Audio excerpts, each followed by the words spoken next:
దండాలలో ఇయాల్టి ఖతర్నాక్ కబుర్లో మంచి మంచి ముచ్చట్లు తెచ్చిన గవేందో ఇప్పుడు చూద్దాం. పవర్ స్టార్ పై ఏపీ మంత్రి నారాయణ గరం గరం అయ్యిండు. 3 రాజధానులకు ఇది సరైన సమయం కాదు మిత్రమా, గ్లాసు గుర్తు ఆయన చెప్తే ఇప్పుడు మాత్రం సినిమాలు తీసేందుకు మంచి సమయమా అంటూ గుస్సయిండు. గ్లాసు గుర్తు ఆయనపై ఫ్యాన్ గుర్తు మంత్రి ఫైర్ మీద ఫైర్ అయ్యిండు.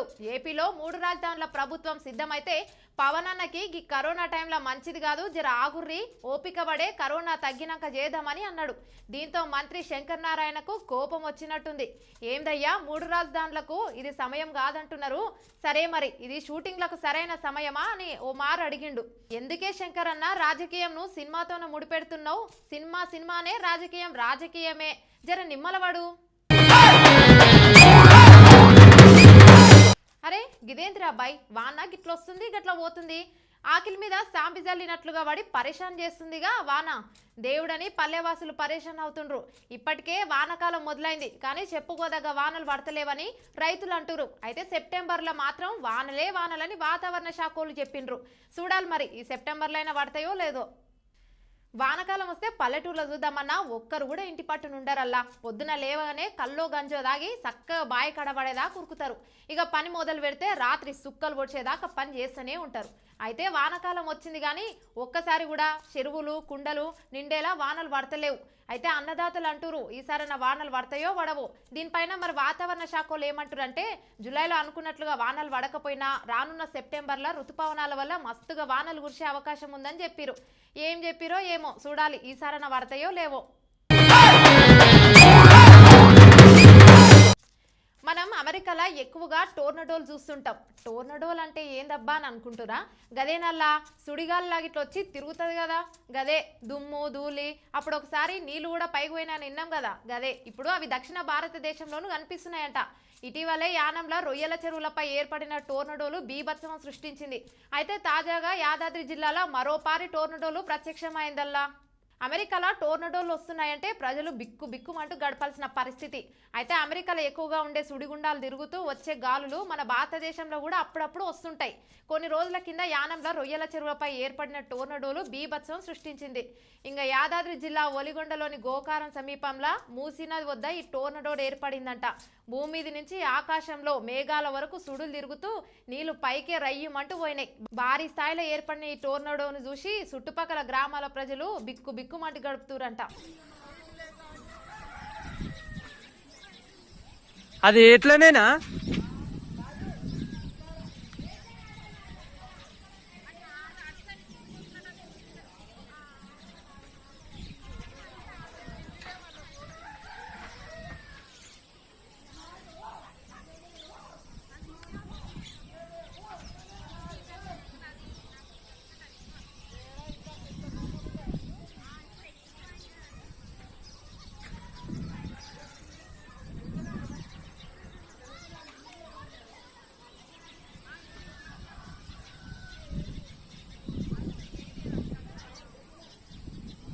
కాలువలది.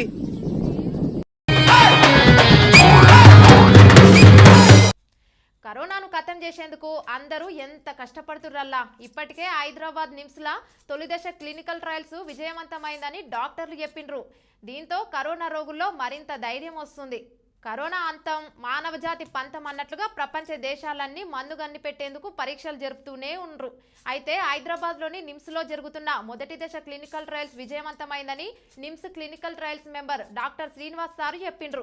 వారం రోజుల్లో రెండో దశ క్లినికల్ ట్రయల్స్ షురూ చేస్తున్నామని, మొదటి దశలో 50 మందికి క్లినికల్ ట్రయల్స్ నిర్వహించినామని, క్లినికల్ ట్రయల్స్ ప్రయోగించిన వ్యక్తులు చాలా ఆరోగ్యంగా మంచిగా ఉన్నారని, అంతేకాదల్లో కరోనా నుంచి కోలుకున్న వ్యక్తులలో ఉంటది కదా ఇమ్యూనిటీ పవర్, గదే గా ఇమ్యూనిటీ పవర్ ఉంటే ఐసీఎంఆర్ ఉత్తర్వుల మేరకు నిమ్స్ నుంచి వ్యాక్సిన్ కోసం ప్రయత్నిస్తున్నామన్నారు. ప్లాస్మా థెరపీ ద్వారా కోవిడ్ ను కట్టడి చేయటం సులభంగా అవుతుందని చెప్పిండు. అయితే గా కోవిడ్ వచ్చి తుట్టి అయిన వాళ్ళు ఉంటారు కదా, గాల దగ్గర ఉన్న ప్లాస్మా దానం చేయడానికి ముందుకు రావాలని కోరిండ్రు. అదే గాల దగ్గర ఉన్న రక్త నమూనాలు ఉంటాయి కదా, గవి దానం చేయాలని కోరిండంట.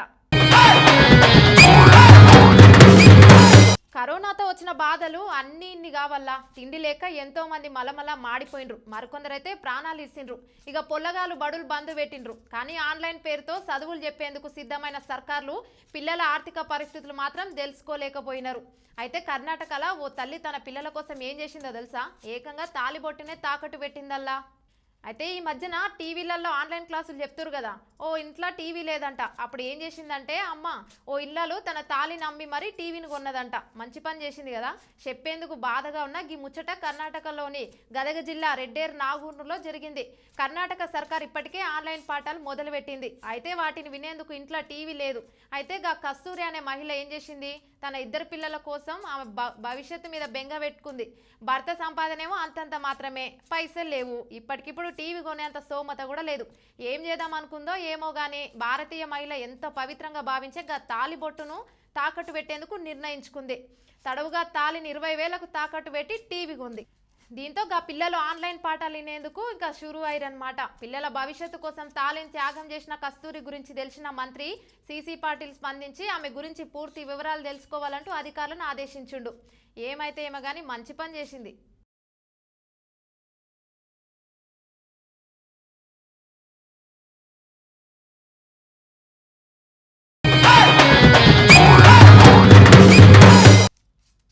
మనకు చైనాకు ఏ పంచాయతీ వచ్చినా అమెరికోలు ఏ దేశానికి మద్దతు ఇస్తారంటే మీరు అనుకున్నట్లుగానే మనకే సపోర్ట్ ఇవ్వాలని చాలా మంది అమెరికోలు కోరుకుంటురంట.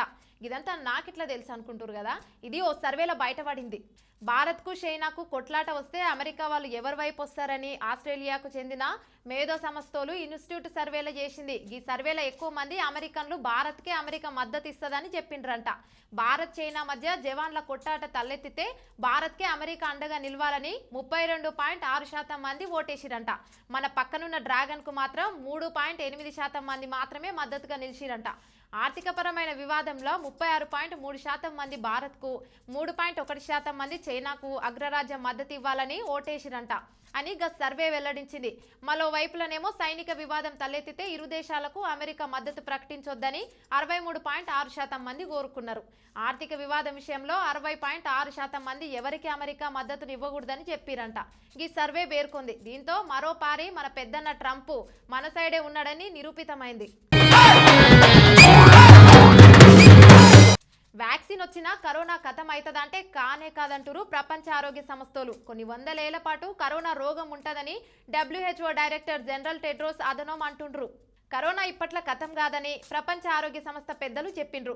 తగ్గినట్లే తగ్గి మళ్ళీ అదే ప్రాంతాలలో విజృంభిస్తుందంట. దీంతో వైరస్ను అరిగట్టడంతో ఇప్పట్లో సాధ్యం కాదని చెప్పేసిరు. అయితే ఇలాంటి వైరస్లు 100 ఏళ్లకు ఒకసారి వెలుగు చూస్తున్నాయన్నారు.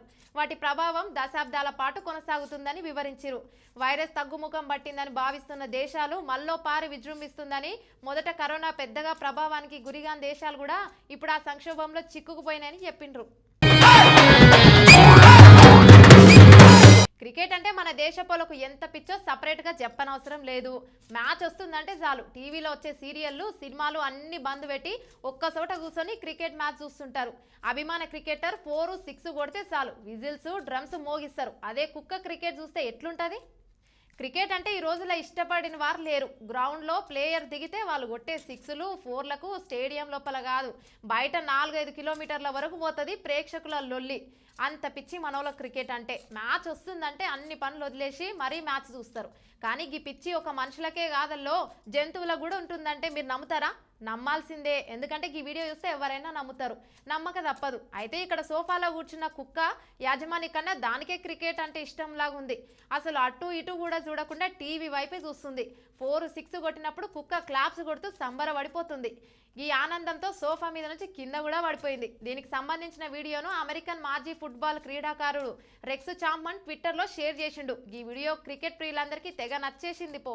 O juiz vai acabar o jogo. Vamos lá, Zezinho. Vamos lá, Zezinho. Vamos lá, Zezinho. Pato Branco batendo coração, correu Zezinho. Apontou, atirou. Puta que pariu pra fora!